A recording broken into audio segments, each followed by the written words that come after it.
Soit je gagne, soit j'apprends. Exactement. Je ne perds jamais. Sur certaines assiettes, c'est 8-10 personnes qui vont intervenir et quasiment dans le même espace-temps. Absolument tout le monde cuisine. J'insiste là-dessus, sur le fait qu'on a tous un jugement qui est lié à notre éducation, qui est lié à notre culture, qui est lié à l'instant. Parce que la gourmandise ou le plaisir, il est partout.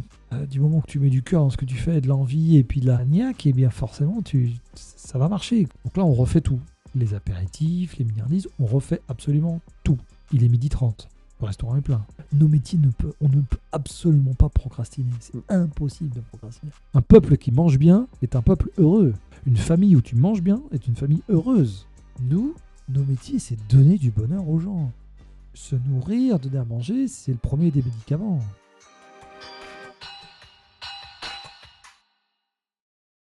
Bienvenue sur Point Break, l'émission ligérienne. Nous en sommes à la 11e édition. Merci de nous suivre sur les réseaux. À l'heure actuelle, on est le 4 août. On est à plus de 350 000 vues en cumulé sur les réseaux. Merci de nous suivre. Et merci de liker et de partager. Ça nous permet de peut-être proposer des formats un peu différents, du docu, des choses comme ça. Vous verrez à l'avenir ce qui va arriver. Aujourd'hui, nous accueillons un homme du territoire, un homme du terroir, j'ai envie de dire, un homme de Saint-Michel-Chef-Chef, un homme du Pays de Ré, Mathieu Guibert. Bonjour Mathieu. Bonjour. Comment tu vas ? Ça va très bien. Et toi ? Je suis très heureux de t'avoir dans l'émission. Réciproquement. Ouais. Ça me fait très plaisir de pouvoir échanger ensemble, de pouvoir discuter un petit peu de tout ça. Et puis j'ai bien cru comprendre que la thématique, c'est quand même le Pays de Ré, c'est quand même le territoire, le terroir. J'aime bien cette notion, cette définition qui me correspond quand même pas mal. Donc Mathieu, tu es doublement étoilé au Anne de Bretagne, à la Plaine-sur-Mer.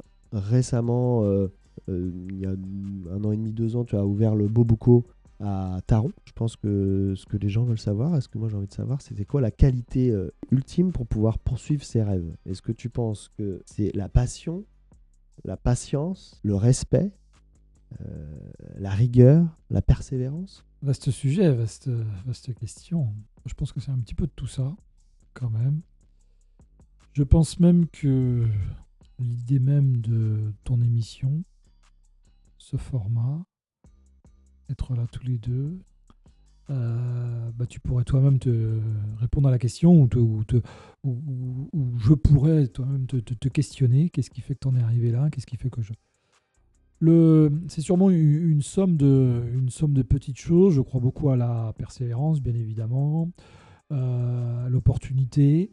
La rigueur, il en faudra toujours. Enfin, tous ces mots que tu as employés sont forcément caractéristiques. Alors après, ils sont plus ou moins mis en exergue suivant les activités. Et mon activité, par exemple, autour de la restauration, autour de la cuisine, forcément, le mot rigueur est peut-être un petit peu plus utilisé, un petit peu plus mis en avant. Je pense surtout, en fait, qu'il faut avoir la volonté d'aller vers ses rêves, effectivement. Il faut avoir la volonté de mettre toutes les chances de son côté. Et puis l'abnégation au quotidien. Ne pas oublier un petit peu les racines identitaires de chaque chose, que au final, eh bien, le travail paie toujours. Le travail paie toujours. Quoi qu'on en dise, le travail paiera toujours. Polyphère Prévost, par exemple, qui vient de gagner le Tour de France. Vraiment, en 12 mois, elle est championne olympique.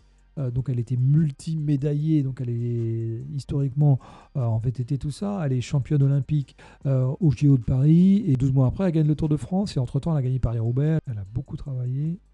Je ne pense pas que quelqu'un puisse en douter. Beaucoup de sacrifices, soit. Mais en même temps, si c'est sa passion, c'est...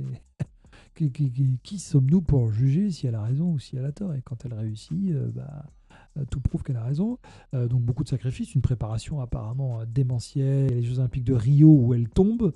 Elle tombe et elle finit pas la course et tout ça. Les Jeux Olympiques de Tokyo où il se passe un truc aussi. Elle a 2 ou 3 Olympiades où elle aurait pu tout laisser balancer tout ça. Et non, l'abnégation, le fait, non, je vais y arriver. Et puis voilà, quand tu es un petit peu construit, puis bien entouré, et puis que t'oublies pas un peu les valeurs et tout ça, tu y arrives et ça paie un jour ou l'autre. Et aujourd'hui, à 33 ou 34 ans, elle est le maître du jeu, qui aura coché tellement de disciplines, elle est X fois championne du monde de VTT, elle a gagné en cyclocross, et au fur et à mesure, eh bien, de par abnégation, de par voilà, les moments de doute, les moments où tu as envie de tout balancer, et puis tu te reconcentres, tu as la volonté d'aller vers tes rêves, et aujourd'hui, tu es dans une modernité folle, quoi. Enfin, donc je trouve l'exemple assez inspirant. Bon, elle va te dire qu'elle a fait du vélo, hein, c'est tout, hein, qu'elle a bossé, qu'elle a fait du vélo, qu'elle a commencé, elle était toute petite et tout ça. Qu'elle aime ça. Et en même temps, si tu es heureux dans ce que tu fais, feu, enfin, tu vois ce que je veux dire. Qui sommes-nous pour juger à côté, si tu as raison, si tu as tort? Des fois, on dit, ouais, il a réussi sa vie, il n'a pas réussi sa vie. Je dis, mais ça veut dire quoi, réussi sa vie? Déjà, est-ce qu'il est heureux? Le jugement dernier, c'est ça. Est-ce que tu es heureux ou est-ce que tu n'es pas heureux? Est-ce que tu es fier ou est-ce que tu n'es pas fier? Il y a deux personnes qui sont importantes. C'est toi à 10 ans, qu'est-ce que je ferai plus tard et qu'est-ce qui me fait rêver? Et toi à 80 ans, quand tu vas te retourner et tu vas dire, mais est-ce que je suis fier de ce que j'ai fait? Est-ce que je suis content? Enfin, il n'y a que ça qui est important. Le reste, après voilà, ça s'appelle la vie, quoi. La vie avec toutes ses aspérités, avec tous ses imprévus, avec tout ça. Certaines, peut-être, génération ou ambiance, hein, plutôt, qui fasse que dès qu'il se passe quelque chose, c'est la fin du monde. Je vais arrêter, je remets tout en cause parce qu'il y a eu un pépin, et non, voilà, faut continuer. Ouais. Tu fais un match, tu fais un stage, tu as une expérience professionnelle. C'est parce qu'il y a un jour où ça se passe mal qu'il faut tout faire valdinguer. Sinon, d'une part, j'en serais pas là, hein, parce que, moi, il m'est arrivé de ces trucs aussi, et voilà, il y a des jours qui se passent bien, des jours qui se passent moins bien. Mais ce qu'il faut surtout savoir, je pense, ou retenir, c'est que tu te construis plus dans l'échec que dans la réussite. Alors l'échec n'est pas forcément la calamité, le cataclysme et tout ça. Dans la non-réalisation de certains objectifs, qui peuvent être dans l'heure, dans la minute, dans la journée ou dans la période, hein, de certains objectifs, c'est là où tu te remets en cause. C'est là où tu te poses des choses et tu te dis en fait j'ai pas fait ça, c'est pas bien fonctionné, j'ai pas, parce que j'ai pas été bon acteur sur le business, parce que j'ai pas parlé efficacement à mes équipes, parce que j'ai pas été bon avec mon client, parce que voilà, quand tout se passe bien pour ça, tu te remets pas en cause. T'as réussi, t'as pas réussi, t'as expérimenté quelque chose, ça t'a apporté, ça forcément t'a apporté. Puis je suis d'accord avec toi sur le fait que si l'expérience est un peu négative, en tout cas, elle va te grandir. Les Amérindiens, c'est mon ami Gérard Grenet, le chaman, qui dit ça, qui m'a rapporté ça, que les chamans disaient ça. Tu tombes, tu te relèves. Oui, mais si je retombe, tu te relèves. C'est Philippe Labro qui avait écrit un livre, Tomber 7 fois, se relever 8. D'accord.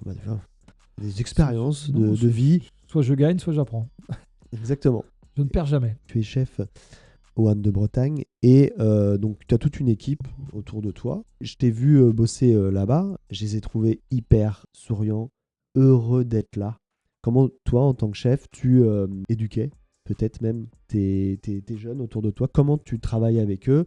Est-ce que tu as cette casquette de chef comme tu as pu peut-être vivre quand toi tu étais en cuisine et que tu travaillais avec des chefs il y a 20 ans?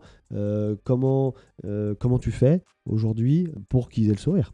Heureux à toi de par ce média de me donner la parole en l'occurrence et de par la qualité de ta question de donner un petit peu des éclaircissements par rapport à ça. Tu parles de pression, soit après la pression, l'exigence, tout ça. Mais c'est avant tout sur ce que chacun le prend comme il le veut. La pression, c'est avant tout... chacun l'interprète différemment. Il y a aussi une représentation de nos métiers. Alors, attention, quand je dis totalement fausse, non. Parce qu'il y a aussi une histoire autour de nos métiers. Métier de la restauration, métier de la cuisine. Il y a aussi une histoire, et on a été trop loin, où notre métier, et bien évidemment qu'il faut avoir la lucidité de regarder notre monde et l'histoire de nos métiers. Néanmoins, on a tendance à toujours grossir le trait. Qu'il y ait des ordres. Il y a des ordres partout. Dans tous les métiers, il y a des ordres. Alors, forcément, nous, on va dire oui, il y a un oui chef. Il faut bien comprendre que nos métiers, c'est donc la restauration. D'une part, on touche à quelque chose de physiologique.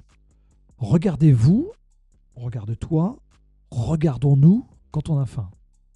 Dans quel état on peut être quand on a faim? Je veux dire, des fois, on est exécrable quand on a faim. parce que ça joue, c'est physiologique, ça joue sur nous. C'est comme quand on n'a pas dormi. Mm. Essaye de pas trop dormir, essaye d'avoir du retard dans ton sommeil, essaye d'avoir... Tu vas être exécrable. Donc exécrable, du moins tendu, sans parler d'être exécrable. Et 12h20, le restaurant est vide, à 13h, le restaurant est plein, et tout le monde veut être parti à 14h15. On est un espèce d'entonnoir, donc de cocotte minute, où tout le monde veut tout en même temps. Et encore, mon activité de restaurant est un petit peu différente. Bah ouais, une cocotte minute, mais comme à la maison où tout le monde voudrait manger en même temps, tout le monde, voilà, tel client veut son steak frites, tel client va préférer prendre le poisson avec le légume, tel client, voilà, sur la même table, voilà, et puis monsieur ne mange pas ce produit-là, est-ce que je peux changer la garniture?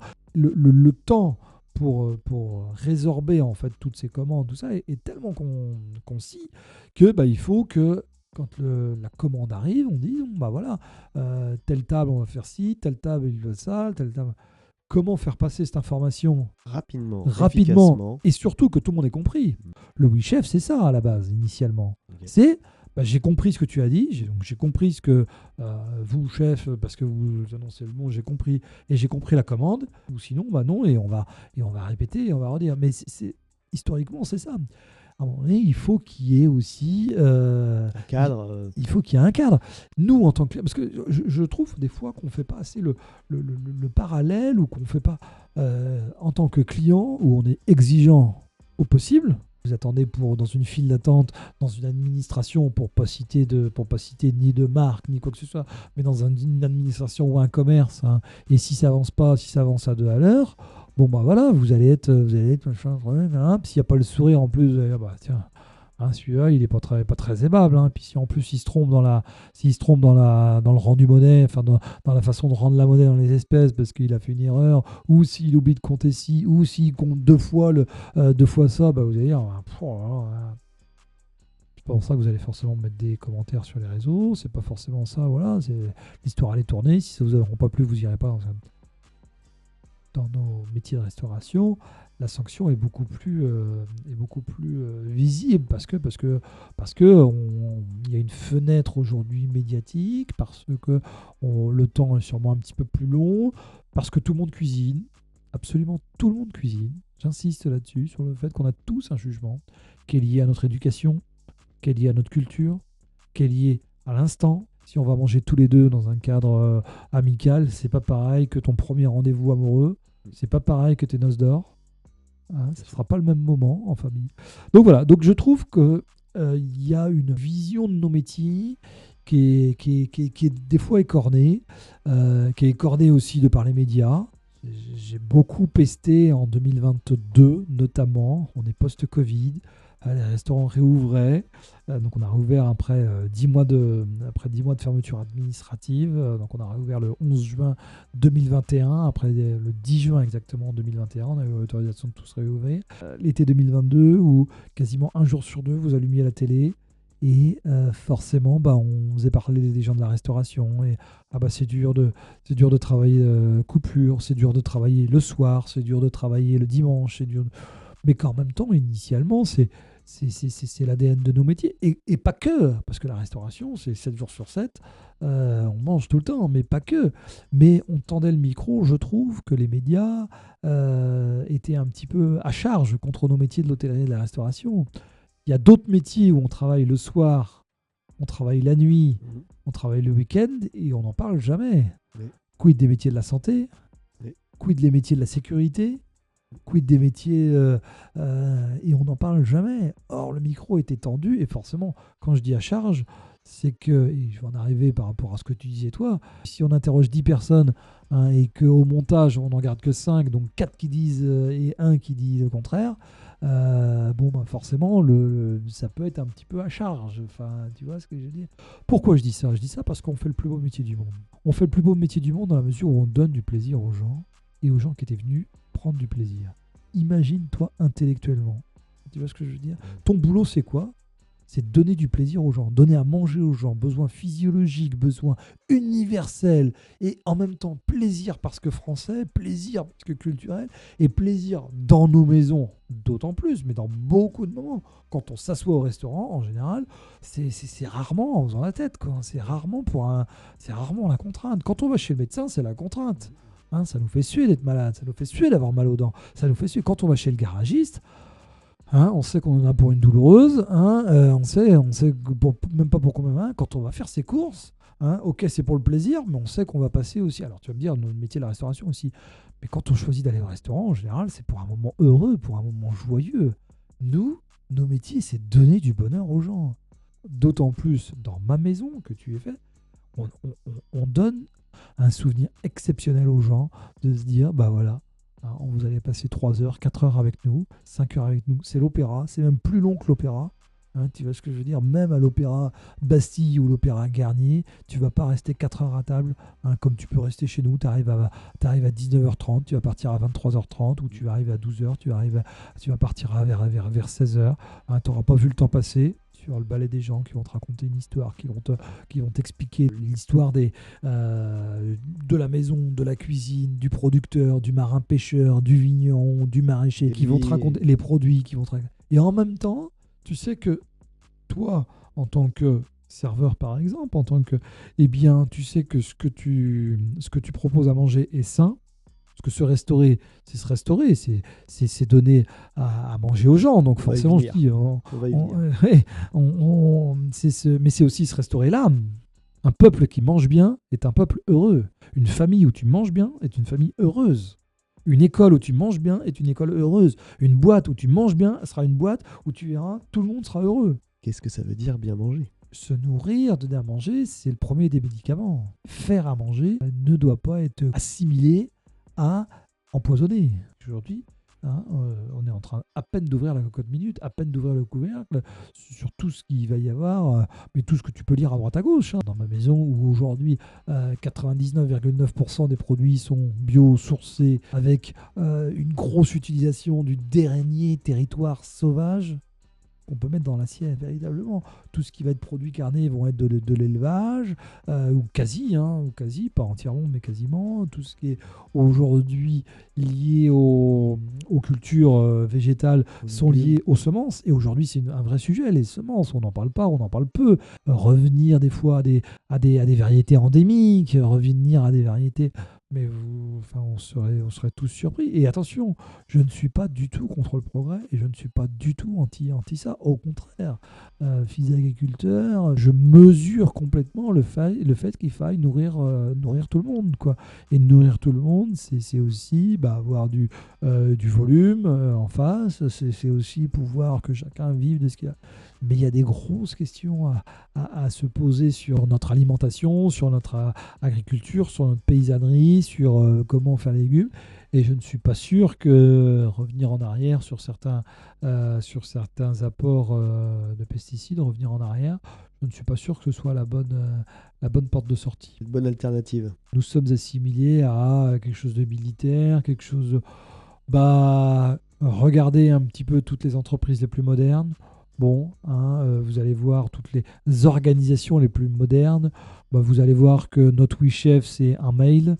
Notre façon de faire, c'est visioconférence. Aujourd'hui, tout est verrouillé par des mails, par des choses comme ça. Donc, et tout le monde va vous dire dans toute organisation, envoie un mail, comme ça tu as une trace écrite, des machins, trucs, comme ça. Si tu as un problème, tu pourras toujours dire que... Il n'y a aucune modernité aujourd'hui dans tout ça.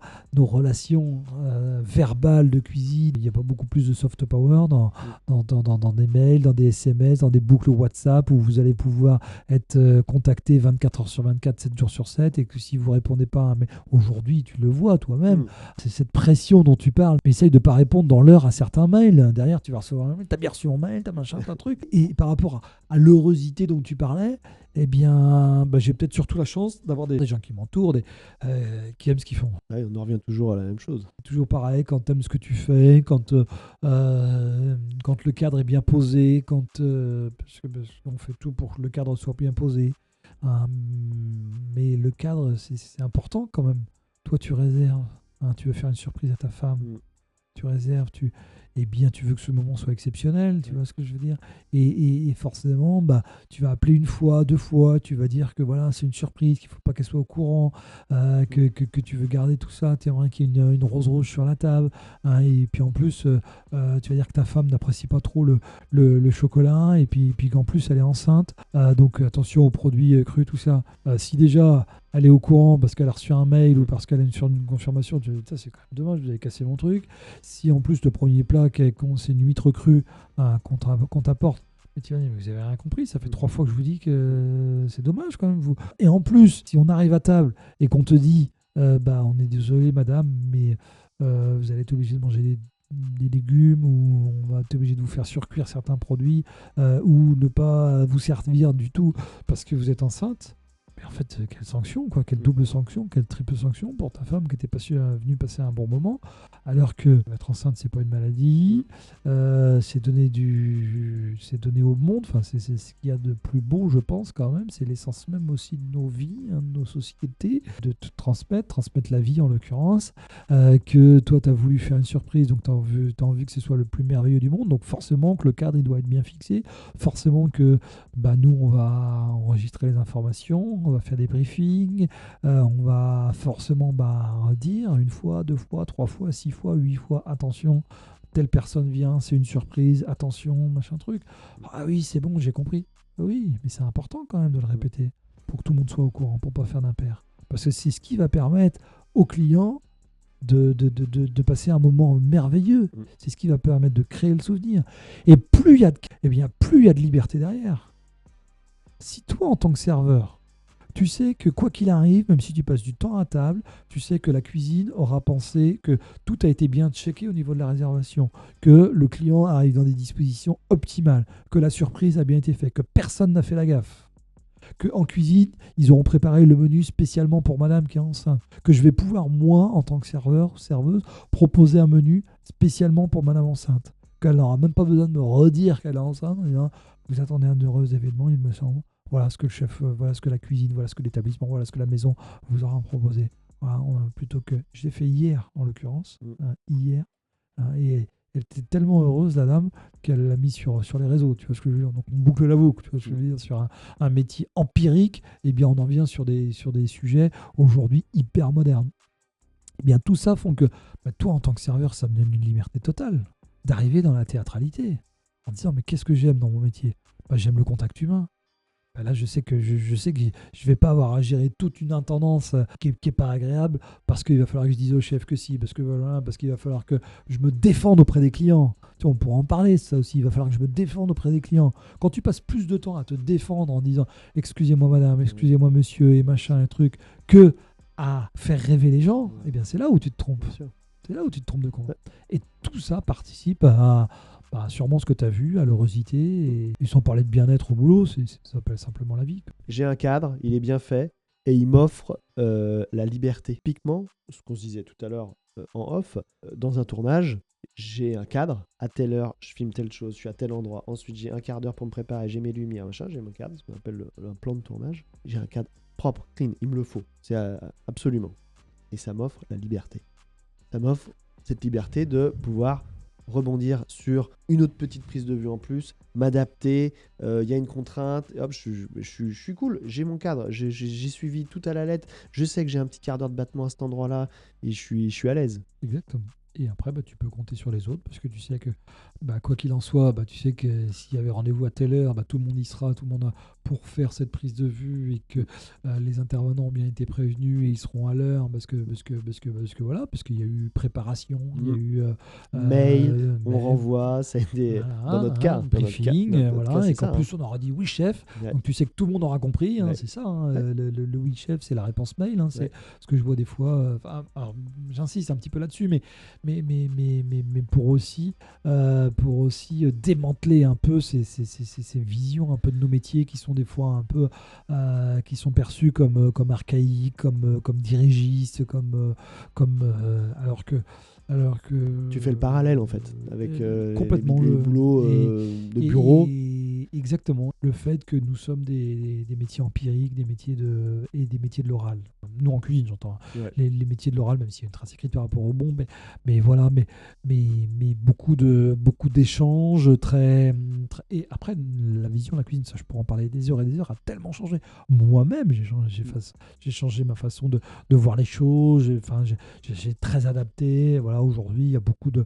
Donc c'est très silencieux en cuisine. Voilà, à un moment donné, forcément que ça monte en pression. Je ramène un petit peu sur ce que je disais tout à l'heure, cette espèce d'entonnoir. Il y a beaucoup de choses à préparer en même temps, beaucoup de corrélations. Moins pour créer une assiette, enfin pour fabriquer une assiette, pour mettre une assiette sur la table, pour que l'assiette arrive sur la table.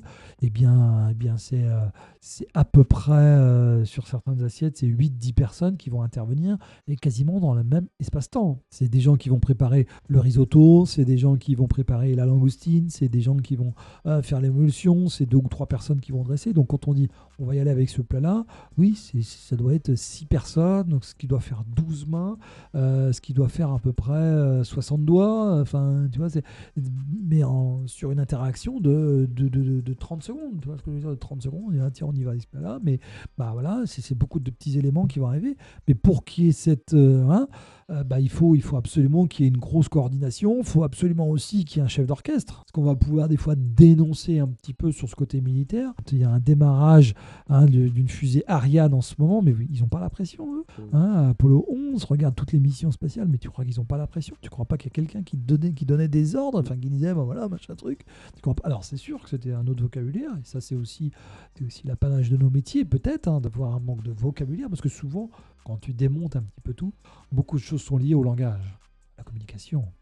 Et quand tu es en manque de vocabulaire, d'ailleurs, il y a des études qui existent, quand tu es en manque de vocabulaire, il y a quelques années, je ne te dirai pas les chiffres, mais on apprenait un certain nombre de mots, on a un vocabulaire qui était très large. Et puis au fur et à mesure, de par nos sociétés, les évolutions, eh bien, le vocabulaire se rétrécit. Et quand tu n'as pas le vocabulaire pour exprimer à la fois tes joies, tes peines, tes émotions, tes frustrations et tout ça, eh bien forcément, tu te fais pas comprendre. Et si tu te fais pas comprendre ou si tu n'arrives pas à exprimer, eh bien c'est là où il y a problème là-dessus. Quand le vocabulaire est adapté, quand tu as une façon de communiquer assez... Le mot est juste. Le mot est juste et correspond à la fois à tes émotions, eh bien c'est là où toi tu te libères de quelque chose parce que tu as le vocabulaire exact correspondant à ton sentiment, ressentiment ou à ton émotion, et la personne en face le comprend aussi. Quand tu rajoutes à ça un espace-temps très très court lié à un service, lié au fait que le client a demandé ça, le client est allergique, mais tu sais, si on dit il est allergique ou s'il est intolérant, c'est pas pareil. Allergique, intolérant, n'aime pas, c'est pas pareil. C'est différent. Et ça n'aura pas les mêmes conséquences. Parce que s'il est intolérant, il peut tomber malade. S'il n'aime pas, c'est moins grave en termes de. Je parle en termes de santé, je ne te parle pas de plaisir, je te parle de santé. Et ça, c'est que du vocabulaire, mais du vocabulaire, nous, en interne, c'est-à-dire le serveur qui va communiquer à la cuisine, mais le client qui communique au serveur aussi. Tout le monde se nourrit, tout le monde se nourrira toujours. Enfin, ça, c'est immuable. Immuable. Et ce métier-là, on ne peut pas procrastiner notre métier. Tu peux pas te dire, dans ma maison, tu peux pas te dire aujourd'hui j'ai pas envie. Tu sais, par rapport à la réponse sur le fait que les gens sourient. Mais tu peux pas te dire aujourd'hui j'ai pas envie. J'ai fait la fête hier soir, je vais me caler dans le bureau. Et puis, la journée de boulot. Non, toi, tu as réservé chez moi aujourd'hui. C'est aujourd'hui que tu veux qu'il y ait le festival. C'est pas demain, c'est ce que je veux dire. Et que le serveur, que la maison, que le chef, ils aient fait la fête, pas la fête, fatigué, pas fatigué. Toi, c'est aujourd'hui que tu as réservé. Et c'est aujourd'hui que tu veux rêver.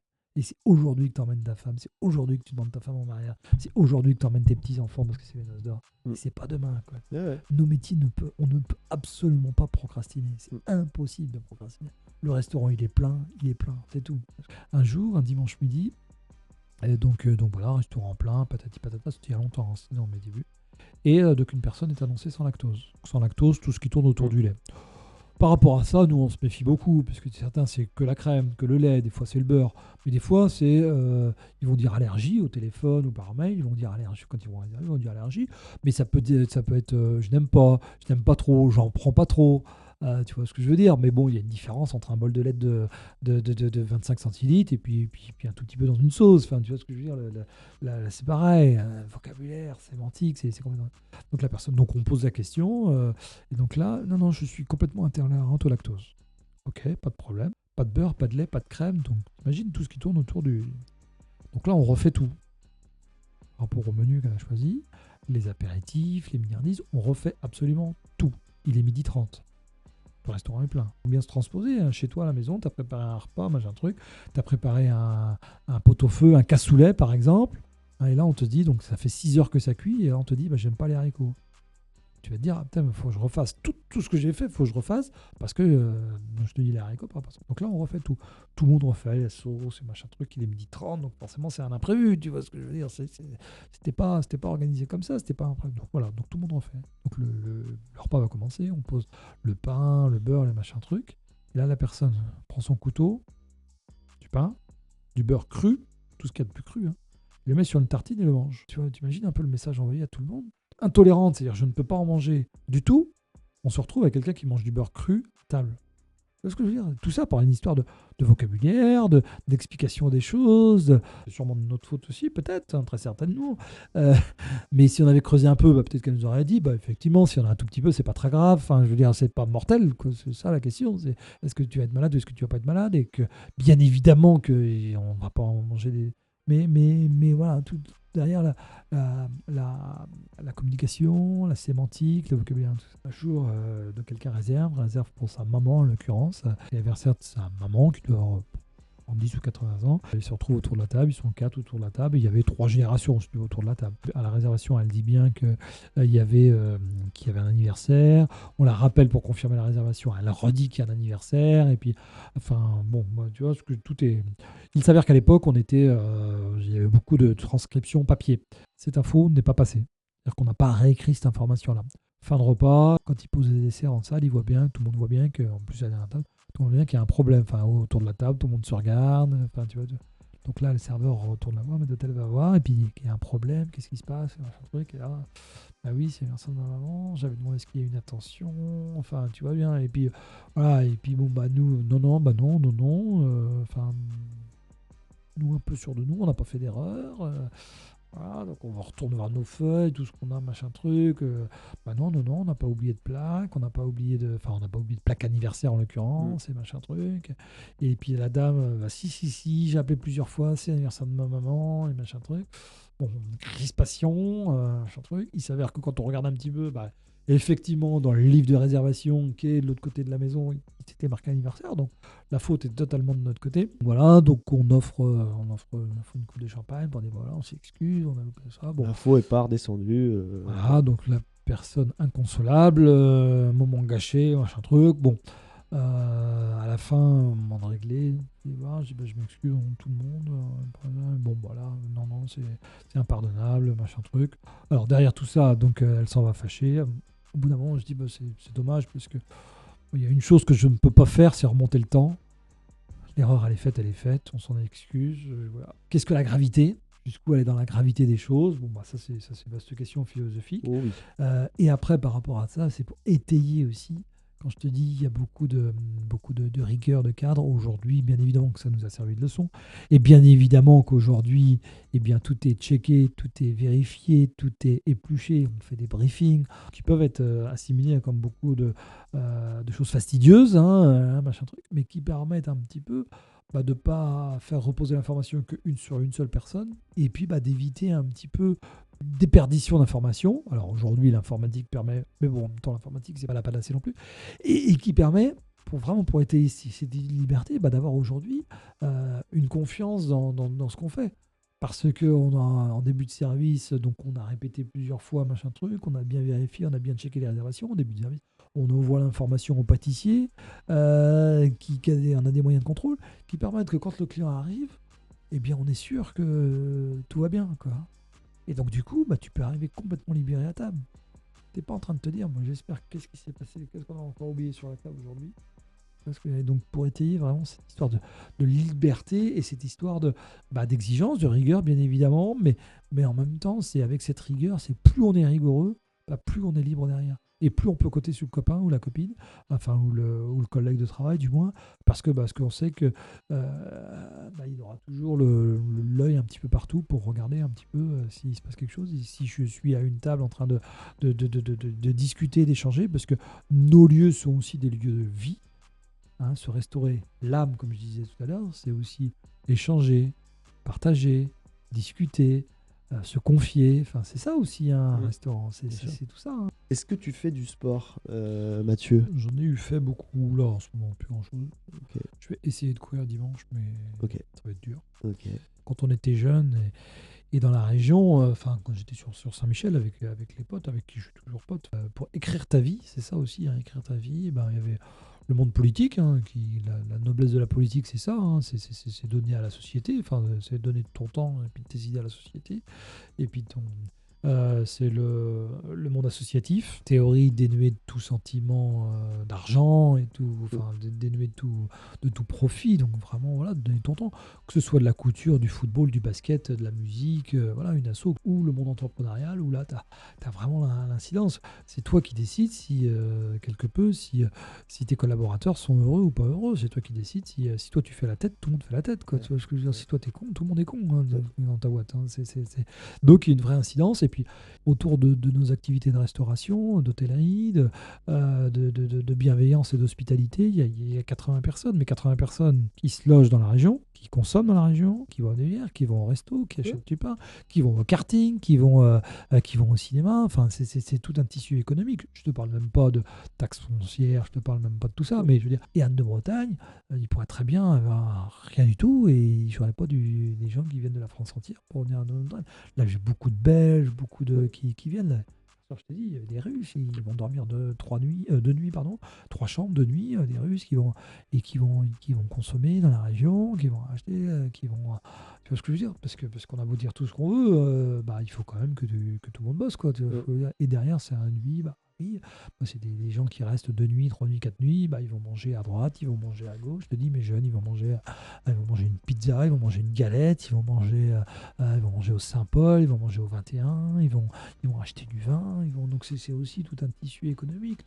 Donc là, c'est vraiment. Et en plus, si tu inculques d'aller au marché et d'acheter tes produits, machin truc, moi, tous les jeunes, tous les dimanches, ils sont au marché, quoi. Là, je crois qu'on est 15 à courir au Foulée Michelloise. Et le monde associatif, ça m'a formé, ça m'a forgé, et j'y retournerai un jour, quoi. C'est clair. Alors, donner du temps, parce que c'est ça, hein, c'est donner du temps. Ouais. Et le temps, aujourd'hui, c'est ce qui est quasiment le plus précieux. Tu vois, on court tous après le temps. À 25 ans, on a l'impression déjà d'être trop vieux. Non, mais c'est vrai. Hein, tu parlais de patience tout au début, quand tu m'as demandé de faire rêver, tout ça, tu as parlé de patience. Ouais. Et je trouve qu'on a une appréhension au temps. On a l'impression de le maîtriser, on ne le maîtrise pas du tout. Faut se rendre compte qu'à une époque, quand l'espérance de vie était de 40 ou 45 ans, donc il y a plusieurs siècles, on avait l'impression qu'ils faisaient plein de choses dans leur vie, quoi, tu vois. Et aujourd'hui, tu as 60 ans, tu as l'impression d'avoir rien fait de ta vie, quoi. Donc si tu veux, alors d'une part, il faut arrêter de s'auto-flageller, tous, de se dire qu'on n'est pas bien, qu'on ne fait pas ci, qu'on ne fait pas bien ça, que machin, que truc. Il faut absolument qu'on arrête de s'auto-flageller, parce que ne rien faire, c'est déjà faire quelque chose, parce que boire tu vois ce que je veux dire, boire un verre en terrasse, c'est déjà faire quelque chose, échanger, discuter, être là pendant 3 heures avec toi, c'est faire quelque chose, c'est des vies, donc il faut arrêter de s'auto-flageller, de toujours hiérarchiser des choses, de toujours dire ça c'est bien, ça c'est pas bien. Moi, j'aimerais savoir s'il y a un moment dans ta carrière où tu as eu un espèce de déclic, où tu as dû prendre du recul parce que ça s'est peut-être pas bien passé, ou bien passé, ou tu as appris quelque chose d'un chef, tu l'as vu faire avec les autres, et tu t'es dit, waouh, ok, là j'ai appris un truc, et tu as évolué. Tu t'es devenu un Mathieu Guibert, mieux, meilleur, en tout cas, plus sage peut-être. On prend en sagesse souvent dans ces moments-là. J'aimerais que tu me partages un moment comme ça, si tu en as déjà, t'as dû en vivre. Plein. En cuisine. Plein. Alors j'aime bien ta définition du faire. Bien sûr qu'il faut faire. Quand on me dit des fois, mais pourquoi tu fais... Alors au-delà de la cuisine, pour la cuisine, il y a le côté entrepreneurial aussi. Pourquoi tu fais ci, pourquoi tu fais ça, mais si on fait rien, il se passe rien. Il y a une course à pied ce dimanche, en l'occurrence à Saint-Michel, bien évidemment que je suis partenaire parce que voilà, mais pourquoi tu fais ça, pourquoi pas, Si personne ne fait rien, eh bien, il se passe rien. Et les assauts, et les machins, et les trucs. Et tout le monde reste, tu restes chez toi et puis t'attends quoi? Exactement. Donc voilà, donc il faut faire, il faut engager. Après, effectivement, on fait partie de ces métiers du geste. Alors, par rapport à ça, oui, moi, j'ai beaucoup appris de mes chefs. J'ai beaucoup appris d'eux à regarder faire. Alors, après, il y en aurait 10 000, de multiples choses. Et chacun m'a apporté quelque chose de différent. Quand je suis à Paris en 2003 avec Yannick Aleno, c'est ce monde c'est un monde de la cuisine sans limite de créativité, de moyens mis en route. Ce serait aujourd'hui le Paris Saint-Germain, tu vois ce que je veux dire, le Paris Saint-Germain, mais regarde ce qu'ils ont réussi à faire. Aujourd'hui, tu regardes le Paris Saint-Germain, tu dis waouh, waouh, chapeau, quoi. Parce qu'ils ont imposé aujourd'hui un style, une vision. Moi, enfin Meurice 2003, c'était ça, avec les chefs Aleno, quoi. C'était absolument aucune limite en termes de créativité, en termes de. Ouais, j'ai fait des trucs de dingue, quoi. Enfin, tu vois. Et lui, un management, il avait 70 cuisiniers avec lui, un management vraiment très, très, très, très particulier. Donc voilà, j'ai appris de lui, j'ai appris de sa vision et j'apprends toujours quand je l'écoute, quand je le dis. Mais du chef Putla, par exemple, qui était chef propriétaire, ce qui m'a beaucoup impressionné, c'est sa vision du faire, en se rendant compte aussi, parce que j'étais à Carcassonne à l'époque, donc je quittais Paris pour aller dans le sud de la France à Carcassonne, en se rendant compte aussi que toute l'émotion, le bon moment n'est pas forcément lié aux strass, aux paillettes et aux choses mises en route.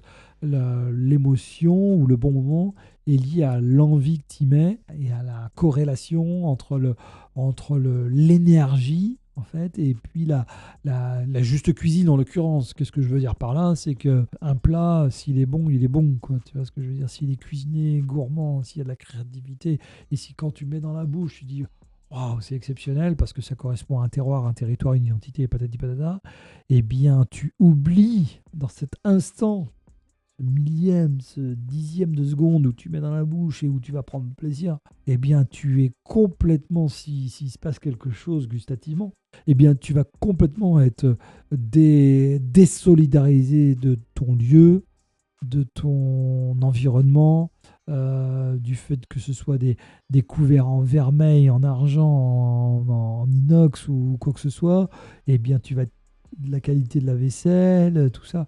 Bien sûr que tout participe au bon moment, tout participe à l'élégance, donc il faut de l'élégance, et je prône l'élégance, le luxe c'est encore autre chose, mais je prône l'élégance, je prône la finesse, je prône tout ça. Néanmoins, le plus important c'est le cœur que tu y mets. C'est le cœur que tu mets, c'est le cœur que tu mets dans un bonjour, c'est le cœur que tu mets dans un sourire, et c'est le cœur que tu mets à cuisiner et à aller à chercher le bon produit. Et ça, avec Chef Putla, j'ai beaucoup appris ça. Je me suis dit, mais en fait, j'arrivais de Paris, hein, donc c'est pour te dire, j'étais sur les Champs-Élysées là-bas, j'étais au Le Doyen.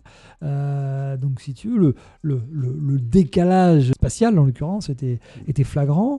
Pas du tout la même clientèle, bien évidemment, hein. J'avais une clientèle, enfin, là-bas, c'est pour moi, mais il avait une clientèle très très habituée. Et néanmoins, les gens dans le sud étaient formidablement heureux, formidablement contents. Tu vois ce que je veux dire? Donc je me suis dit, oh, mais en fait, du moment que tu mets du cœur dans ce que tu fais, de l'envie et puis de la niaque, et bien forcément, ça va marcher, quoi, ça va marcher. Donc ça, j'ai beaucoup appris avec lui. J'ai appris aussi, en tant qu'entrepreneur, à ne pas avoir, j'ai jamais entendu dire, lui, c'est des chefs de propriété, j'ai jamais entendu dire, on n'y arrivera pas. Jamais. On n'y arrivera pas, ça va être trop dur, ça va être trop compliqué. Pour X raisons que ce soit. Soit parce qu'il y avait un sujet, un problème, parce qu'il manque quelqu'un dans l'équipe, soit parce qu'il y avait trop de je sais pas moi, trop de couverts, soit parce qu'on faisait des choses en extérieur, ça faisait. Non, toujours c'était allez, on va faire plaisir aux gens, on va donner du bonheur aux gens. Enfin, tu vois, cette vision très positive des choses et pas du tout négative. Et derrière, ça influe sur les énergies, ça influe sur les volontés et ça influe sur le cœur. Tu peux manger un pain extraordinaire. Hein, ça reste quelque chose de très fugace. Hein, et si tu es servi par quelqu'un qui te jette la baguette et que ça sent dans la boulangerie et que le pain sera pas non plus, enfin tu vois, il va manquer quelque chose, quoi. Et ce qui fait que tu vas retourner dans cette boulangerie, personne qui va te servir, le mot doux, comment ça va les enfants aujourd'hui, ils étaient malades, ça va mieux j'espère, machin truc, ça va être, tu viens, moi quand j'y vais avec mon fils, quand il donne un petit morceau de quignon de pain, mais mon fils c'est le roi du monde, enfin tu vois ce que je veux dire, à la hauteur de ses 2 ans et demi et à la hauteur du moment et ça, il a quasiment, c'est quasiment un voyage sur la Lune qu'on lui offre, hein, avec un quignon de pain, tu vois ce que je veux dire. Donc tout est une question après d'échelle et de volume, quoi. point de Donc vue. ça avec Chef Putla, beaucoup appris ça. Beaucoup appris avec tous, hein, le sourcing, la qualité des produits, l'intransigeance par rapport à ça. La cuisine, c'est avant tout les produits, hein, et c'est la corrélation entre des produits d'une grande qualité, une recette, et après une mise en œuvre, une technicité, une mise en œuvre de tout ça. Tu vois ce que je veux dire. Je parle de la cuisine, l'assiette qui sort de la cuisine. Après, se met en œuvre toute la partie service qui ouvre les chakras, tout ça. Mais si le produit, on mange tous quasiment les mêmes produits, hein, les 100, 200, 300 produits, tu vois ce que je veux dire. Mais toi-même, tu as fait la comparaison entre les tomates. Tu as des tomates qui vont être extraordinaires, hein, et tu as des tomates qui n'auront pas de goût. Et ça, tu peux le transposer sur tous les produits. Et l'intransigeance, quelque peu, du produit, eh bien, est quand même très, très important. Ça, je l'ai appris avec tous les chefs. Quand je suis au Crayère à Reims, c'est que tout est important et tout le monde est important. Il n'y a pas de petits clients. Il n'y a pas de petites prestations, il n'y a pas de petits repas, il y a pas de... Tout était au même niveau. Et que tu dois mettre la même énergie et la même abnégation, le même cœur à l'ouvrage pour un plus petit menu qu'un plus grand menu, hein, pour la faire un petit peu, pour que ce soit très compris de tout le monde, mais que ce soit aussi une prestation, hein, pour l'amical bouliste où c'est toi qui fais par bénévolat parce que c'est le beau-frère de l'oncle de ta femme, hein, mais il t'a tellement ragassé pendant 1 an que c'est toi qui vas faire le cocktail ou le machin truc, hein, et que ça c'est aussi important qu'un dîner pour le chef d'État. Non, mais tu peux le transposer sur tous les métiers, bien évidemment, mais qu'après, tout est client. Et moi, j'ai vu, pour me retrouver, par exemple, à l'ambassade de France à Moscou, à faire un dîner pour 70 personnes, extraordinaire. J'ai un souvenir extraordinaire de ce moment-là, de toute cette... Je suis parti 4 jours à Moscou, là-bas, pour faire ça. Comme j'ai fait des dîners à Sydney, et comme j'ai fait... Enfin, voilà, où... T'imagines, tu vas pour représenter la France, et puis voilà, pour faire découvrir un petit peu tout ça. Moscou, quelle année c'était? 2013-2014, pardon, c'était après l'élection de M. François Hollande. Donc je me retrouve là-bas, et quand je demande la question, mais pourquoi on fait ce dîner-là aujourd'hui? Quelqu'un m'a dit, en fait, il voulait organiser un dîner, et il cherchait un chef français.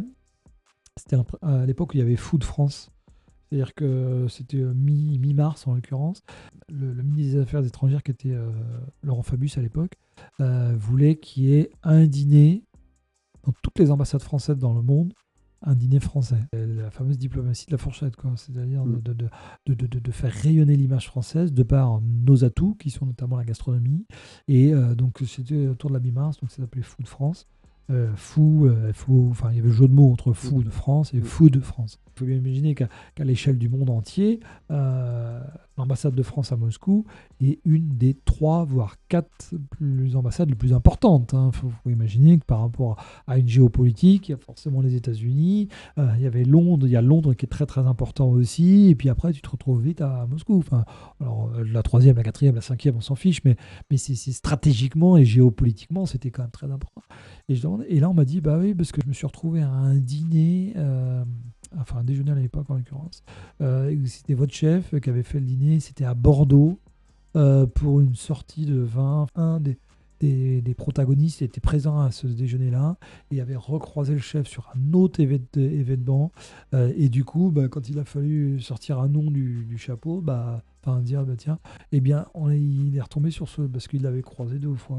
Enfin, des petites choses comme ça qui font que oui, effectivement tout est important, quoi, tout est important. Et moi je le vois même dans ma maison par exemple, où un événement à droite, un événement à gauche, une émission sur YouTube en l'occurrence, qui fasse que derrière c'est important parce que ça te fait connaître, ça peut donner envie, ou j'espère que ça donne envie de venir, ou de faire comprendre un petit peu nos maisons, et ça crée du relationnel, et derrière ça crée du business. Donc tout est important. Et ça, je l'ai vraiment, vraiment compris à Reims, quoi. Enfin, fini de le comprendre à Reims. Souvent, on dit que l'expérience des uns ne fait pas l'expérience des autres. Je suis archi pas d'accord avec cette expression. Je pense réellement que l'expérience des autres, elle doit être écoutée, d'où cette émission, pour que le jour où dans 5 ans, dans 10 ans, tu sais pas, tu te mets à construire ta baraque, faire des travaux, j'en sais rien, et tu te dis, ah, je me souviens, mon pote m'avait dit, là, il y a 15 ans, il n'avait pas fait comme ça, il avait mis sa charpente comme ça et tout, parce que telle et telle raison, et ok. Et du coup, je vais en parler à l'artisan. Est-ce qu'on peut pas mettre la charpente comme ça? Et là, il te dit, l'artisan, bah ouais, c'est une bonne idée. Mais ouais, on va plutôt faire comme ça. Et ça change ta baraque pour les 20 ans qui viennent. Donc, c'est important. Un jour, un chef m'a dit, quand tu fais la cuisine, il faut que tu sens que le client, que tu aies fait la cuisine pour lui. Ouais. Que ce soit pas forcément une cuisine de mise en place, que ce soit pas juste un assemblage dans les assiettes. Alors au début, tu le prends comme tu le prends, hein. Et aujourd'hui, maintenant que je suis chez moi et que je fais ma cuisine, eh bien je le transpose beaucoup, de ne pas faire une cuisine de mise en place. Qu'en fait, le client sent qu'on a fait ça pour lui. Qu'on ait cuisiné pour lui, qu'on ait rôti ça pour lui, qu'on ait fait ce montage cette cuisine pour lui, et que ce soit qu'il y ait une certaine instantanéité et un certain personnalisé pratiquement. Exactement, personnalisé, et que tu sentes vraiment que ce soit que c'est pas fait à la chaîne, ou que c'est pas fait voilà. Et ça je le dis souvent, il faut vraiment que la cuisine, ce soit la cuisine d'émotion, la cuisine gourmande, la cuisine mais pas de la cuisine d'assemblage, ou pas juste du réchauffé, ou pas juste j'ai pris ça, et que ce soit tartempion ou tartemplum qui viennent manger, eh bien ce sera la même chose. Non, que tu sentes qu'il y ait vraiment une attention toute particulière. Et ça, je le dis souvent aux jeunes, mais d'une manière très large aussi. Un client, ça c'est vraiment chef Aleno qui dit ça. Tant que le client n'est pas parti, il n'est pas perdu, quoi. Alors, qu'est-ce que je veux dire par là? C'est que une erreur de cuisine, par exemple, un assaisonnement, une faute de cuisson, une erreur on s'est trompé dans un plat, et tout ça, eh bien, voilà, c'est comment tu réagis par rapport à ça, et si le client n'est pas donc, au fur et à mesure du repas, voilà, qui peut aller de refaire le plat à faire un geste sur l'addition, ou à offrir carrément le repas, mais qui est aussi de simplement le rappeler, hier, vous n'avez pas été très content, il s'est passé ci, c'est ça, est-ce qu'on peut en discuter, tu vois, toutes ces petites choses-là que j'essaye de faire un petit peu à mon échelle maximum, et être à l'écoute des clients. Nous disent souvent, oui, il faut écouter tes clients, quoi. C'est pas qu'une récitation, c'est aussi un échange entre ce que tu réfléchis et ce que tu produis. Il y a un décalage qui est plus ou moins grand, hein, mais entre ce que tu produis et ce que les gens comprennent, le fossé déjà, des fois, il est abyssal. Ouais. Être dans cette compréhension, dans cette écoute des clients, et après à toi de faire la part des choses entre ce que le client n'a pas compris, donc qui peut être de ta faute, et puis des fois la mauvaise foi, mais par contre être à l'écoute des retours, être à l'écoute des ça, c'est vraiment tout ce que je viens de te dire, qui est forcément alors qui paraît béaba et béotien, mais tu verras que dans tout ce qu'on peut faire, c'est pas aussi limpide que ça, tu vois, d'être à l'écoute de son client ou de son auditoria. Paul Bocuse disait, hein, si les cuisiniers mangeaient leur cuisine ou goûtaient davantage leur cuisine, ils cuisineraient pas de la même façon, hein, et je pense que c'est pas loin d'être vrai. Ça nous arrive des fois d'être dans des endroits où tu manges et tu dis, je pense pas que tu aies goûté, c'est pas possible. Moi, je leur dis abondamment, tout ce qu'on fait doit être goûté. Tout. Si toi, tu prends pas de plaisir à manger ce que tu fais, comment veux-tu que de l'autre côté, ils prennent du plaisir? C'est pas possible. Ça marchera pas. C'est pas possible. Ou la fenêtre, elle est microscopique, quoi. Oui. Tu vois ce que je veux dire. Alors, Mathieu, est-ce que à la maison, tu fais à manger? Est-ce que tu as un cheat meal? La pâte bolognaise, j'adore ça. Après, tu peux bien le faire aussi. Hein. Je veux dire, tu as tes petits légumes, tu t'achètes une bonne viande, tu fais rissoler suffisamment longtemps. Les pâtes, tu les as bien choisies, tu sais ce que tu as pris. Tu as pris des semi-complètes. Est-ce que tu mets une petite salade à côté? Comment tu présentes ton assiette? Mais c'est des pâtes bolo. Est-ce que tu as un plat un peu facile que tu te fais? Je pense que les auditeurs, en tout cas, ils ont envie de savoir. Alors oui, je cuisine à la maison. Après, bien évidemment, qu'il y a le quotidien. Et heureusement, la gourmandise ou la qualité du repas ne vient pas nécessairement de la complexité du repas. La qualité du repas vient du produit, sourcing, qualité du produit, et puis vient de l'amour ou de l'instant que tu y mets. Qu'est-ce que je veux dire par là? Des œufs au plat, moi je peux trouver ça extraordinaire, tu vois ce que je veux dire. Du pain, du beurre, des œufs au plat, une pincée de sel dedans et c'est parti. Quoi. Exactement. Mais quand je dis ça, c'est un œuf coq, tu vois, et quand tu fais les mouillettes à côté et que ça fait partie de ces choses-là où je trouve que c'est l'exemple type de la corrélation entre rapidité d'exécution, sourcing du produit. Accède à des poules, des œufs du coin. Ouais, des œufs de ferme, quoi, des œufs bio, de poules élevées en plein air, soit sur Sainte-Marie, soit sur Saint-Père-en-Retz. Tu vois, donc forcément un produit mais qui reste basique, mais c'est pas de problème avec ça. Mais par contre qui est sain. Et puis qui va très très vite à cuisiner. Et puis après, tout le panel de plein de choses. Mais ce qu'il faut bien entendre aussi, c'est que si un plat tombe dans le domaine commun, alors d'une part, il y a quand même la vie, hein, au-delà de la poésie, au-delà du paraître, au-delà de la communication, il y a quand même la vie. J'ai 2 enfants aujourd'hui, je bosse quand même pas mal, des fois je me lève tôt pour venir à des émissions. Et quand je dis la vie, c'est qu'il faut jongler entre tout ça. Je ne suis ni magicien, ni un surhomme, donc forcément, il y a forcément des choses qui passent à la trappe, quoi. Pour l'instant, mes journées ne font que 24 heures. Hein. J'aimerais qu'elles en fassent 28 ou 29. Je milite pour qu'on allonge la durée mais je ne suis même pas sûr que allonger la durée d'une journée allonge notre durée de vie. Hein. À la fin, j'ai bien l'impression que ça en reviendra toujours au même. Donc forcément, il y a des choses qui passent à la trappe et il y a des moments qui sont plus rapides que d'autres. Il y a des moments qui sont plus instantanés que d'autres. Donc le moment du repas peut être des fois, alors en plus avec des enfants en bas âge, vous savez, on sait tous ce que c'est, ceux qui ont des enfants, c'est pas forcément des moments où tu peux te consacrer à la cuisine, même si j'ai mon grand qui a un petit peu plus de 3 ans qui adore quand je fais la cuisine parce qu'on y passe du temps, parce que ça. Moment de partage. Ouais, moment de partage, et puis corrélation un petit peu avec agilité, avec texture, avec L'autre jour, j'ai taillé des courgettes et il s'est fait un malin plaisir à prendre les courgettes, à aller. C'était comme une construction de bois pour lui. Tu vois, donc il y avait vraiment tout ce jeu de texture. Et puis quand je lui dis, tu entends le beurre qui chante et tout ça. Maintenant, il répète, ah, papa, regarde, le beurre, il chante là. Tu vois, la vie déjà, elle est complexe, elle est diverse et elle n'est pas que poétique et que. J'en reviens sur ce côté physiologique parce que je pense qu'on n'en parle pas assez. Le côté santé, physiologie, tout le monde mange. Tu vois ce que je veux dire? Tout le monde mange 1, 2, 3 fois par jour. Tu vois, quoi qu'on en dise, tout le monde mange. Même si on ne regarde pas toujours ce spectre-là. Et pour apprécier les bons moments, pour apprécier les grands moments, eh bien, il faut aussi qu'il y ait des moments plus fugaces, quoi. Il faut aussi qu'il y ait des moments plus.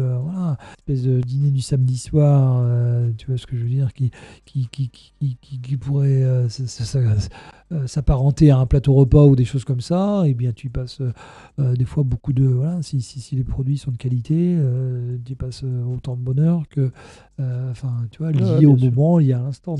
Donc forcément il y a un petit peu de tout ça, et dans mon quotidien bien évidemment aussi. Je veux dire, On n'est pas dans un monde parallèle, quoi. On est vraiment dans ce monde, dans cette actualité. Donc ça, c'est très important. Mais comme au boulot, quand on me demande ah, mais qu'est-ce que vous mangez, machin truc, bah, on mange comme tout le monde, quoi. On mange des pâtes bolo, des fois au perso, enfin au perso, au staff, parce que c'est nous qui faisons à manger pour le staff. Mais comme on peut manger un bœuf bourguignon, comme on peut manger une blanquette de veau, comme on peut manger un poisson rôti avec une tranche de citron et puis du riz avec. Mais la gourmandise, et souvent, c'est même pour moi des sources d'inspiration, parce que la gourmandise ou le plaisir, il est partout. Et quand je dis il est partout, c'est que quand vous avez un morceau de poisson que vous rôtissez, que tu vas cuire à la poêle et qui va rendre un petit peu son petit exudat, et que tu vas rajouter un petit peu au dernier moment une rondelle de citron, quand elle va à peine rôtir, elle va recracher un tout petit peu son jus, juste deux, trois petits coups de beurre, bah, tu te rends compte et puis que là, le poisson, il est juste cuit, il va rendre un tout petit exudat qui va se mélanger au beurre de cuisson, au beurre meunière, et puis qui va se mélanger au jus de citron. Bah, tu verras que pour moi, le meilleur moment, c'est quand tu vas saucer un petit peu avec le pain. Parce que ce petit jus qui fait un peu sauce et que tu vas saucer avec le pain, et là, tu vas tout retrouver. Tu vas le côté beurre un petit peu quand on remonte en température, le beurre noisette, quoi. Le petit côté acidulé du citron. Et puis, bah, le jus de poisson, cette espèce d'exudat un petit peu de poisson qui va se mélanger.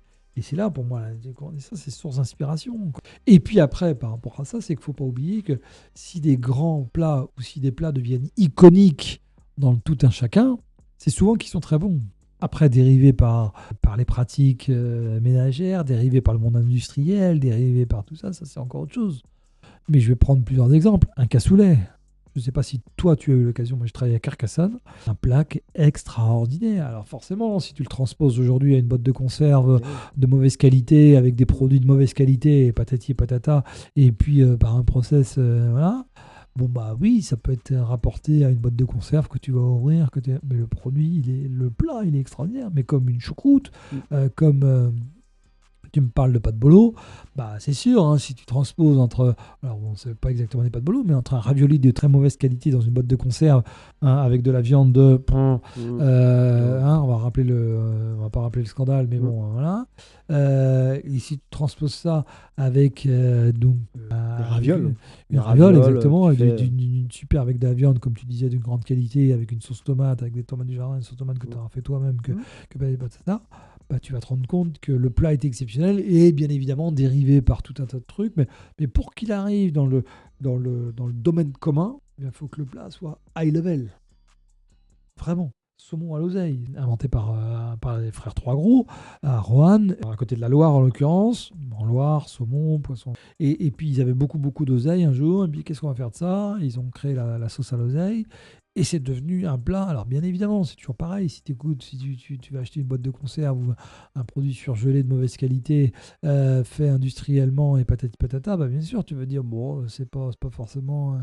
mais le plat, iconiquement, est topissime. Et puis je vais te prendre un dernier exemple un petit peu gras, et puis ça va, mais qui va être un croque-monsieur. Tu vois ce que je veux dire? Un croque-monsieur, bah, c'est toujours pareil. Tu vas dire, vous mangez quand même pas des croque-monsieur. Bah, qu'est-ce que je te dis? Mais bon, si tu vas chercher du pain de mie, l'autre jour j'ai redécouvert du pain de mie, c'était il y a un petit moment maintenant, hein, j'ai redécouvert du pain de mie en boulangerie. Avant, bon, c'est peut-être moi qui suis, mais Boulangerie à Taron. Ouais, à Taron, enfin à la Plaine en l'occurrence. J'avais pas souvenir qu'il y avait du pain de mie, donc là ils en avaient, c'était il y a 5-6 ans, j'avais retrouvé ça. Du pain de mie, et en fait ils faisaient du pain de mie que j'avais trouvé extraordinaire, enfin tu vois, du pain de mie, donc on s'écarte un peu du pain de mie un petit peu qu'on peut connaître un petit peu. Tu prends ton pain, un petit peu de fromage, donc un bon fromage, un bon emmental. Ou un comté. Ou un comté, effectivement. Et dedans tu mets une tranche de jambon de chez Bernier, par exemple, tu vois, Chauvet, là-bas, donc jambon blanc en l'occurrence, fromage dessus, fromage dessous, le pain, moi je mets un tout petit peu de crème fraîche, tu veux, pour que ça imbue un peu le pain, et ça je le fais à la poêle en fait. Ok. Ça colore légèrement, ça chauffe, et ça va croustiller, donc le pain va croustiller, au fur et à mesure la chaleur va pénétrer, le fromage va fondre, il va se mélanger au jambon, tu poses ça dans l'assiette.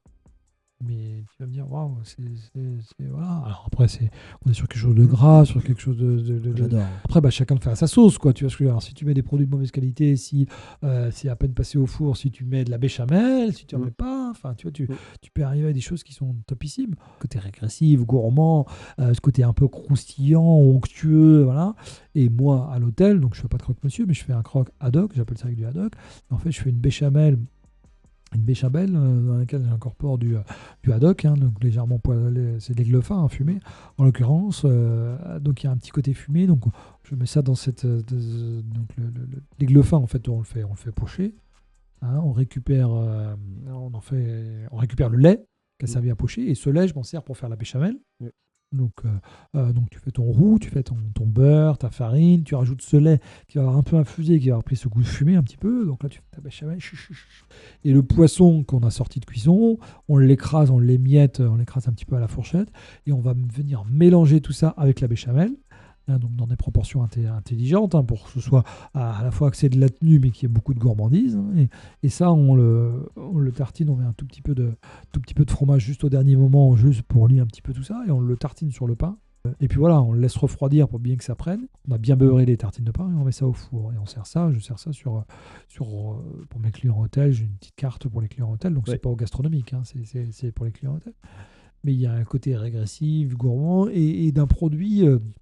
ou d'un plat du moins, ou d'une idée que tout le monde connaît, mais où je ne peux pas spécialement être comparé, et il y a une idée hyper agressive, et un côté un petit peu snack, mais snack un petit peu street food, enfin c'est cette idée un peu de choses que tu vas manger soit à la main ou avec une salade, ça dépend après comment on le sert, mais voilà, sur des plats qui sont très sur des plats qui sont très simples à la base, mais pas simplistes. Donc, c'est ça que tu as fait hier soir, tu en as fait quelques-uns. Exactement. Ok. Exactement, t'as bien écouté. Le Bobuco. 31 mai 2024. C'est un restaurant qui est à Taron, Saint-Michel Chef, Taron, c'est tes origines. Pourquoi tu as monté le Bobuco? Est-ce que tu es là-bas sur place de temps en temps? C'est toi qui as donné les idées sur les plats? Il y a déjà un chef qui est là-bas en place. Comment tu t'organises entre le Bobuco et à la Plaine-sur-Mer, le Havre de Bretagne? C'est quoi ton planning là-dessus? Quand on me pose la question pourquoi, je réponds pourquoi pas. Aujourd'hui, en un an, on a fait 25 000 couverts, tu vois. L'idée initiale, c'était d'avoir un deuxième point de restauration. Le gastronomique doit rester quelque chose d'exceptionnel. Quand des fois, on me dit « Ah, on ne viendra pas de là toutes les semaines ». Non. Une fois par an, tu es un très très bon client. 75-80% des clients viennent pour une occasion. Alors, des fois, ils se la créent, mais viennent pour une occasion qui peut être un anniversaire de mariage, qui peut être le bac du petit ou le permis, enfin voilà, une occasion. Alors, des fois, c'est le plaisir de se faire plaisir, mais voilà. Après, nous, on voulait un lieu qui soit pour nous. Des gastronomiques, moi-même, pourtant j'en fais, mais j'en fais pas très souvent. Mais vraiment une demi-journée à se dire, tiens, on va aller au restaurant gastronomique et tout ça. C'est pas quelque chose que tu improvises comme ça, ou alors c'est parce que tu es en vacances et tout ça, au-delà du budget. Donc on a voulu un lieu un petit peu qu'on aimerait nous, c'est-à-dire un lieu où tu manges bien, où tu es bien servi, accessoirement tu as une belle vue, et où tu sais que tu vas pouvoir avoir une belle bouteille de vin, enfin que tu vas pouvoir boire quelque chose de très sympathique, il y a à peu près tous les tarifs. Donc voilà, donc une fois qu'on a positionné un petit peu et un lieu qui soit au service du client, plus qu'un lieu qui soit la récitation d'une vision d'un restaurant, qui soit ma vision, une de mes visions, mais que je peux davantage avoir au restaurant gastronomique, par exemple, avec un goût beaucoup porté sur l'iode, avec des marqueurs un petit peu plus forts à Anne de Bretagne. Le Bobuco, c'était vraiment un lieu qui soit pour les clients. Qu'est-ce que je veux dire par là? On l'a vu, exceptionnel. On est à Saint-Michel-Taron en l'occurrence, donc ça c'était effectivement, il y a un lien avec mes origines familiales et mes fiertés notamment familiales. Et puis un lieu qui soit ouvert 7 jours sur 7, ça je voulais vraiment. Donc on a tenu tout l'hiver, donc pour l'instant on va tenir, mais qu'il soit ouvert 7 jours sur 7, que tu n'aies pas à te poser la question, tiens, est-ce que c'est ouvert, pas ouvert, non, ce soit, et que même en plein hiver, alors, l'été bien évidemment, mais que même en plein hiver, eh bien, tu puisses te dire, tiens chérie, ou tiens un copain, tiens un déjeuner ou un dîner, tiens, Il me semble que ça doit être ouvert. Tu regardes sur le site internet, tu vois les réservations, tu peux réserver 2 couverts ou 4 couverts. Enfin, tiens, c'est l'anniversaire, tiens chérie, on y va vite fait. Enfin, vite fait, non, mais alors là, je réserve à 19h30, à 21h30, tu es à la maison. Enfin, tu vois, tu es à 2 petites heures. Si tu as un quart d'heure, 20 minutes de route, tu restes 1 heure et demie à table. Enfin, tu vois, et à 21h30, tu es à la maison et le lendemain, tu peux aller bosser. Enfin, c'est pas du tout antinomique mais comme beaucoup de restaurants. Et un lieu gourmand, un lieu où tu puisses bien manger, où tu retrouves certains marqueurs. Et puis voilà. Donc c'est vraiment un peu l'ADN, l'identité de ce lieu. Un lieu qui se voulait aussi très très complémentaire par rapport à mon activité hôtelière. Hein. J'ai un hôtel au-dessus d'Anne de Bretagne, vous le savez tous. Les clients qui viennent en séjour chez moi, bien évidemment, ne mangent pas 2 fois, 3 fois, 4 fois gastronomique, non. Et bien ça leur laisse une alternative et qui vient vraiment en complément. Moi, ça m'a permis aussi de recréer ou de créer une vraie conversation gastronomique, une conversation culinaire en l'occurrence, mais avec les locaux. Beaucoup de locaux se retrouvent là-bas. Accessoirement, une vision entrepreneuriale aussi. Ils sont 22 à travailler, c'est aussi de l'emploi, c'est aussi des jeunes, c'est aussi et toute l'année. C'est aussi des lieux de vie, donc des lieux de rencontres, des lieux de découverte de produits. On fait des bocaux frits en l'occurrence, ça s'appelle bocaux, mais on fait des bocaux frits à l'apéritif. Et bien ça a permis à beaucoup de gens de découvrir ou de redécouvrir ce produit, notamment sur une cuisson, on le fait frire tout simplement, mais sur une cuisson que peu de gens connaissaient. Il y a un côté croustillant à l'apéritif, on sert quelques-uns à l'apéritif. Et bien voilà, c'est croustillant et je vous assure que c'est meilleur pour la santé qu'une cacahuète. 100% de nos bocaux viennent de marins pêcheurs qui sont de la Plaine-sur-Mer en l'occurrence. Ouais. Hein, c'est Clément et c'est Jean-Louis Sorin. J'en parle abondamment parce qu'ils sont jeunes, et leurs parents en l'occurrence, hein, mais ils sont jeunes, ils ont besoin aussi, on a besoin de redécouvrir ces métiers de la mer, on a besoin aussi d'acheter local. Vous vous doutez bien que si je fais 25 000 couverts, un petit peu plus de 25 000 couverts dans l'année, eh bien c'est des produits, des producteurs, c'est tout un écosystème autour de ça. On a voulu quand même un lieu incarné, pas du tout effacé par rapport à Bretagne, puisque c'est 2 produits complètement différents. Celui qui pense trouver la même chose se trompe, vraiment, je le dis ouvertement. Mais il y a des marqueurs forts qui sont une cuisine cuisinée, vous voyez les cuisiniers, j'ai 9 cuisiniers à l'année, donc ça cuisine, hein, ils ne sont pas juste là pour faire la plonge, parce que j'ai des plongeurs à côté. J'insiste la fête, mais c'est cuisinier, c'est gourmand, il y a un service qui est prévenant, qu'on veut prévenant, avec ses forces et ses faiblesses. On a mis 110, 120 références de vin Auvergne, il y a une belle carte des vins, tous les tarifs, représentant quand même une grosse partie de vin ligérien, du vin du Val-de-Loire. Avec Gauthier, on fait la carte. Il y a des choses qui viennent de moi, il y a des choses qui viennent de lui. On discute, on échange beaucoup, je goûte. J'y suis quasiment tous les jours, mais c'est aussi le pied à l'étrier pour des jeunes qui montent en responsabilité, qui montent en compétences. Enfin, c'est ça aussi la vie. Moi, j'ai appris comme ça et aujourd'hui, je redonne j'essaye de redonner un petit peu les choses comme ça. Et forcément, qu'un chef, Gauthier, j'espère qu'il fera toute sa carrière chez moi, mais très sincèrement, j'en doute, et tant mieux pour lui. Et bien que ce jeune qui aura fait 2 ans, 3 ans, 5 ans, 8 ans, 9 ans, 10 ans, 12 ans, 15 ans avec nous, eh bien, il sera formé, il aura appris des choses, il aura lui-même entendu des phrases peut-être que j'aurais dites plusieurs fois, qui vont l'inspirer, qui vont lui permettre que le jour où il sera entrepreneur, où il sera chef quelque part, eh ben, tu seras content d'avoir un chef qui sache gérer, et qui sache faire une carte et gérer sa cuisine intelligemment. Et voilà. Et puis après, on le veut incarner. Claire, ma compagne, est quand même beaucoup là-bas, sur les déjeuners notamment. Pas tous les déjeuners, mais beaucoup. On y passe beaucoup. Le restaurant, c'est aussi notre moyen d'expression. C'est une théâtralité, c'est un échange. On est à la fois le confident, à la fois le médecin, à la fois le psychologue et à la fois le comédien. Enfin, nos métiers, c'est vraiment la croisée de tous ces mondes. Hein, vraiment. Alors, que ce soit, qu'importe le niveau, que ce soit à Beauboucau, que ce soit Anne de Bretagne ou ailleurs, c'est vraiment la croisée de tout ça. Il y a des gens qui viennent trouver un moment de vie. Ah tiens chérie, on va au restaurant, mais souvent c'est connoté, hein, on va pas être à la maison hein, et donc du coup, on va pas être à la maison et faire à manger plus ou moins rapidement, et voilà. On va être un moment entre nous. C'est ça aussi qui est connoté aller au restaurant. C'est sortir, c'est un moment pour nous, un moment où on va pas être contaminé ou pollué par un environnement, quel qu'il soit, ou tomber dans des habitudes, parce que c'est ça aussi, hein, c'est tomber dans des habitudes qui peuvent être clichés, mais voilà, on allume la télé, on met un truc, ouais, tiens, j'ouvre l'ordinateur, tiens, je me mets sur mon téléphone, et donc aller au restaurant, c'est souvent ça aussi. Au-delà de fêter, c'est se retrouver dans une petite bulle, et c'est de voir du monde, c'est ça aussi, c'est le lieu de vie. Mais bon, dans une époque où aujourd'hui tout se dématérialise et tout se fait Numérique. par numérique, bien avoir des lieux humains, des lieux de vie en chair et en os, eh bien je pense Qu'est-ce que c'est bon? je pense que c'est quand même très très important. Et regarde un petit peu aujourd'hui, hein, où est-ce que tu croises des gens, mais regarde quand tu vas faire tes courses par internet, quand tu vas faire tes courses au drive, hein, et quand tu vas consommer, tu as sûrement plus de chiffres que moi, 2 heures, 3 heures de réseaux sociaux par jour, c'est peut-être ça C'est aujourd'hui. 3 heures. Mais tu vois, donc ces lieux un peu ces lieux de vie, ces lieux où tu vas entendre des gens, où tu vas voir des gens, des vrais humains, je reste persuadé que l'avenir, c'est l'humain. C'est tout ce qui compte. Exactement. C'est tout ce qui compte. Et je ne m'oppose absolument pas à un monde numérique, mais comme tout, Faut équilibrer exactement. la balance. Il faut que tout soit avec modération. Tout est une question d'équilibre. Tu verras qu'un jour, dans les publicités pour du contenu, bah, ce sera marqué à consommer avec modération. Mais tu verras qu'un jour, ce sera ça. C'était vraiment l'identité, l'ADN de Bobuco. Et merci à tout le monde, parce que sans les clients, on n'est rien.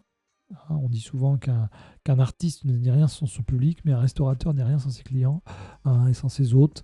Et donc, merci de nous faire confiance. Et en plus, on voulait s'adresser un petit peu à tout le monde, hein. Par exemple, on a fait un menu, hein, midi et soir, 7 jours sur 7. Il n'y a pas de questions à se poser. Quand je dis que je veux être au service des clients, enfin qu'on veut que ce soit accompagner les clients, bah, c'est vraiment cette identité-là qu'on voulait, ce menu. Mais qui soit à la fois pour toi, business un peu, tu vas dire, tiens, ce midi, on va aller manger là-bas.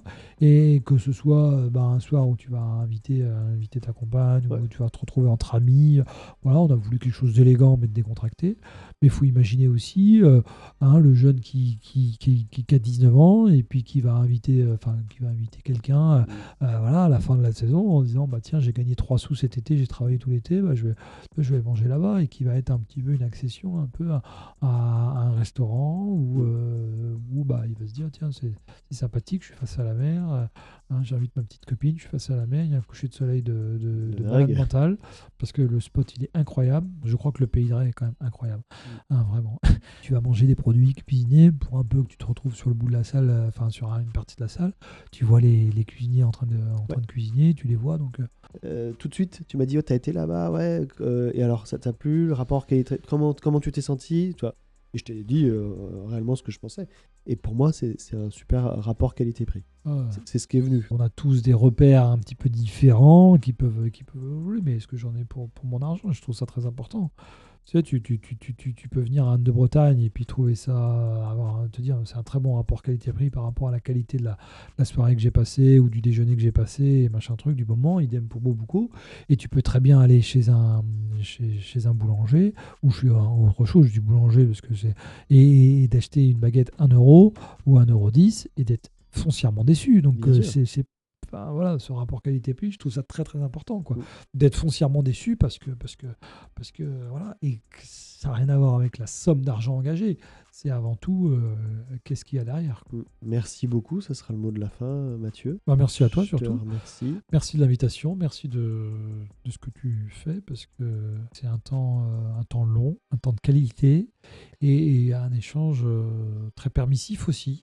Et bravo, parce que c'est pas toujours le cas d'avoir vraiment des temps longs pour s'exprimer sans être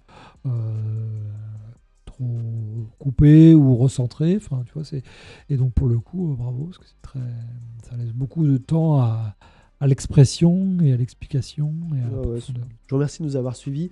Je remercie encore le hangar qui nous accueille ici, et Pierre et Mélanie. À bientôt pour la prochaine émission.